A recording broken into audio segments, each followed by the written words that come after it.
अस्सलाम वालेकुम बच्चों आज हमारे पास जो है वो लेक्चर नंबर 11 है। इस लेक्चर के अंदर जो है हमने चैप्टर नंबर 13 के जो है वो शॉर्ट क्वेश्चन को सॉल्व करना है।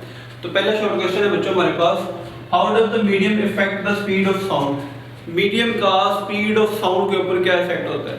तो पहले बच्चों इसका आंसर हम लिखेंगे, the speed of sound varies with the type of medium. Speed of sound जो है वो मीडियम की टाइप चेंज होने से जो है वो चेंज हो जाती है। मिसाल के तौर पे it move 5 time faster in liquid. Speed of sound जो है वो लिक्विड में एयर की निस्बत 5 गुना ज़्यादा होती है।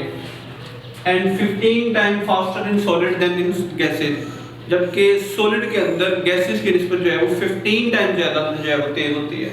इसी तरह बच्चों अदर फैक्टर्स भी हैं इसमें, in air temperature and humidity effect its speed. हवा के अंदर जो है वो टेम्परेचर और ह्यूमिडिटी का भी जो है स्पीड ऑफ साउंड पे बहुत असर होता है।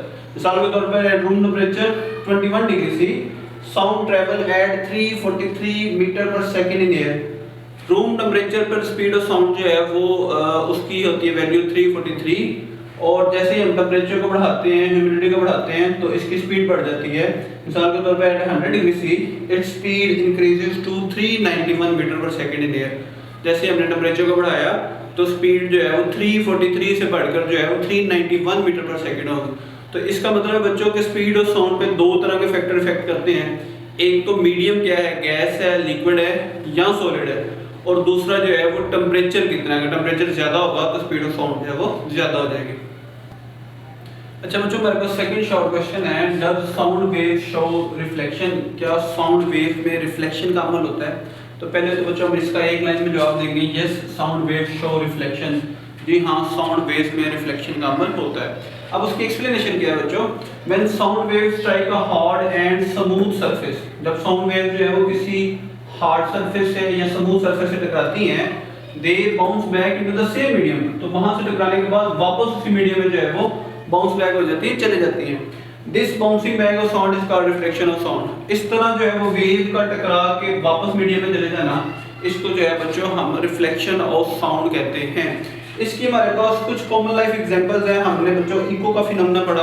इको के फिनोमेना में हमने देखा कि आवाज का ऊंची बिल्डिंग्स या किसी पहाड़ से टकरा कर वापस आ जाना, ये इको कहलाता है। हमने रेवर्बरेशन का टॉपिक पढ़ा, उसके अंदर हमने देखा कि जो है वो एक बड़े हाल में छत के साथ, दीवारों के साथ या फर्श के साथ आवाज का टकरा के वापस जो है वो मल्टीपल रिफ्लेक्शन जो है वो का अमल क्रिएट करना, जिससे आवाज के अंदर डिस्टॉर्शन आती है। इसी तरह बच्चों हमने सोनार का टॉपिक पढ़ा, जिसके अंदर जो है हमने डेप्थ ऑफ सी मेजर करने के लिए जो है आवाज को नीचे भेजा और जमीन के बेड के साथ टकरा के आवाज दोबारा वापस आ गई। तो ये जो तीनों अमल है बच्चों, ये असल में जो है वो रिफ्लेक्शन ऑफ साउंड की एग्जांपल है। इस रिफ्लेक्शन के अंदर बच्चों हमारे पास एक लॉ भी यूज होता है, इसमें हम क्या कहते हैं, angle of incidence is equal to angle of reflection. तो ये भी बच्चों आप छोटा सा जो है वो शॉर्ट क्वेश्चन के आंसर में लिख देंगे। इस तरीके से जो है वो आपका ये शॉर्ट क्वेश्चन जो है वो आपको पूरे नंबर देगा। तो जो हमारे पास थर्ड शॉर्ट क्वेश्चन है, what factor influence the loudness of sound. Sound की लाउडनेस के ऊपर जो है वो कौन से फैक्टर्स जो है इफेक्ट करते हैं। बच्चों हमें पता है कि लाउडनेस जो है वो साउंड की एक प्रॉपर्टी है, और इसके बारे में हमने डिटेल में जो है वो टॉपिक जो है स्टडी किया है। तो कहता है बच्चों कि the loudness of sound depends on following factors. Sound की लाउडनेस जो है वो इन फैक्टर्स पे डिपेंड करती है। पहला फैक्टर है बच्चों हमारे पास amplitude of vibrating body.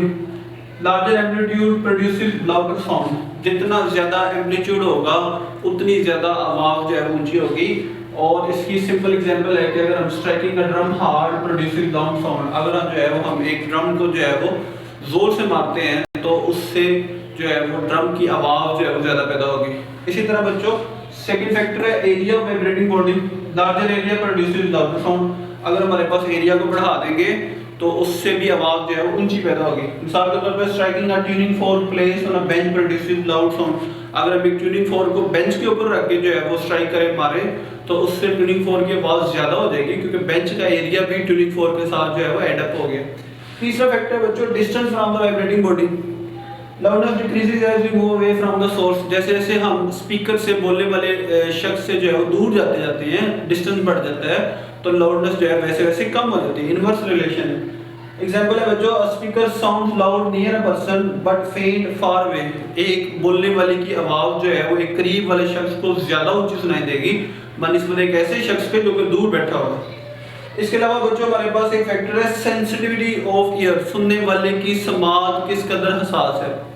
A person with sensitive year perceives sound louder, एक आम जो है हसास वाला आदमी जो है उस आवाज को ऊंचा सुनेगा बनिस्बत compare to someone with hearing impairment, बनिस्बत ऐसे शख्स के जिसको समात के अंदर प्रॉब्लम्स है। तो ये बच्चों हमारे पास जो है वो चार फैक्टर्स हैं, amplitude of vibrating body, area vibrating body, distance from the vibrating source and sensitivity of air. आप इनके सिर्फ नाम भी लिख सकते हैं, लेकिन इसके साथ हमने एक एक लाइन की एक्सप्लेनेशन ऐड की है ताकि एग्जामिनर के पास कोई भी चांस ना हो कि वो आपके नंबर जो है वो कम कर सके। अच्छा बच्चों हमारे पास चौथा शॉर्ट क्वेश्चन है, why do we hear an echo when we clap near a building. जब हम एक बड़ी बिल्डिंग के पास क्लैप करते हैं तो उससे हमें इको क्यों आती है, आवाज की गूंज क्यों सुनाई देती है। बच्चों वन लाइन आंसर है कि we hear an echo due to reflection of sound, हमें जो है वो साउंड की रिफ्लेक्शन की वजह से जो है वो आवाज की गूंज सुनाई देती है। इसकी एक्सप्लेनेशन क्या है बच्चों, when we clap near a tall building sound waves travel and strike the wall of the building. जब हम एक बड़ी बिल्डिंग के पास जो है वो बोलते हैं या क्लैप करते हैं तो उससे क्या होता है कि हमारी आवाज जो है वो हवा में ट्रेवल करती है और बिल्डिंग के साथ स्ट्राइक करती है। The reflected sound comes to us as an echo, और फिर वही आवाज जो है वो टकराने के बाद हमारे पास गूंज की शक्ल में आती है। इसके लिए वो जो एक कंडीशन है, our brain retain sound for 0.1 second, हमारे दिमाग में आवाज 0.1 सेकंड के लिए जो है रहती है। So to hear an echo the reflected sound must reach us after at least 0.1 second. तो इको को सुनने के लिए जरूरी है कि आवाज 0.1 सेकंड के अंदर जो है वापस आए। And reflecting surface must be at least 17 metre away, और जो बिल्डिंग है जिसके सामने बोल रहे हैं वो तकरीबन जो है वो कम से कम 17 मीटर दूर होनी चाहिए, फिर जो है हमारी आवाज जो है वो गूंज की शक्ल में हमारे पास आएगी। तो ये बच्चों हमारे पास जो है वो शॉर्ट क्वेश्चन का जो है वो आंसर है। तो जो हमारे पास जो है लास्ट शॉर्ट क्वेश्चन है, what is ultrasound and how it is used in medicine. Ultrasound क्या है और मेडिसिन में इसका क्या इस्तेमाल है। Sound with frequency above 20,000 hertz which are inaudible to humans are called ultrasound और अल्ट्रासोनिक। कहता है बच्चों वो आवाजें जिनकी फ्रीक्वेंसी 20,000 हर्ट्ज से ज्यादा होती है उसको जो है हम अल्ट्रासाउंड कहते हैं, और इन आवाज़ों को जो है हम नहीं सुन सकते। बच्चों हमने चैप्टर के अंदर पढ़ा था ऑडिबल फ्रीक्वेंसी रेंजेस, जिसके अंदर हमने स्टडी किया था कि जो इंसानी कान है वो 20 हर्ट्ज से 20,000 हर्ट्ज तक की आवाज़ें सुन सकते हैं। अब वो आवाज़ें जो 20 हर्ट्ज से नीचे होती हैं उनको हम जो है वो इंफ्रासाउंड का नाम देते हैं, और वो आवाज़ें जो 20,000 हर्ट्ज से जो है ज़्यादा होती हैं उसको हम जो है वो अल्ट्रासाउंड का नाम देते हैं। अब इसका इस्तेमाल क्या बच्चों, इसका जो पहला इस्तेमाल है वो है अल्ट्रासोनोग्राफी। अल्ट्रासोनोग्राफी बच्चों ये एक ऐसा मेथड है that is used to form images of internal organ like liver, kidney, heart and foetus. कहता है ये एक ऐसा अमल है जिसके अंदर जो है हम अल्ट्रासाउंड रेज जो है बॉडी के ऊपर फेंकते हैं, और बॉडीज के अंदर जिस चीज़ का जो है हमने इमेज लेना है, जिसमें दिल है, जिसके अंदर जो है वो लीवर है, जिसके अंदर जो है फीटस है, किडनी है, उसको जो है हम स्क्रीन पे हासिल कर लेते हैं, और उससे डॉक्टर्स को हेल्प होती है कि वो डायग्नोस करते हैं कोई प्रॉब्लम है और उसका ट्रीटमेंट करते हैं। इसी तरह बच्चों monitoring pregnancies, it is used in parental scannings to observe foetus growth and detect problem. इसी तरह जो है वो पेरेंटल स्कैनिंग में जो है वो बच्चे की हेल्थ चेक करने के लिए भी हम अल्ट्रासाउंड इस्तेमाल करते हैं, और अगर उसमें कोई प्रॉब्लम्स हो तो उसको जो है वो एड्रेस करते हैं। तीसरा बच्चों हमारे पास डायग्नोसिस, इसमें हम क्या करते हैं कि used for thyroid gland imaging to evaluate thyroid health and provide clear visual representation.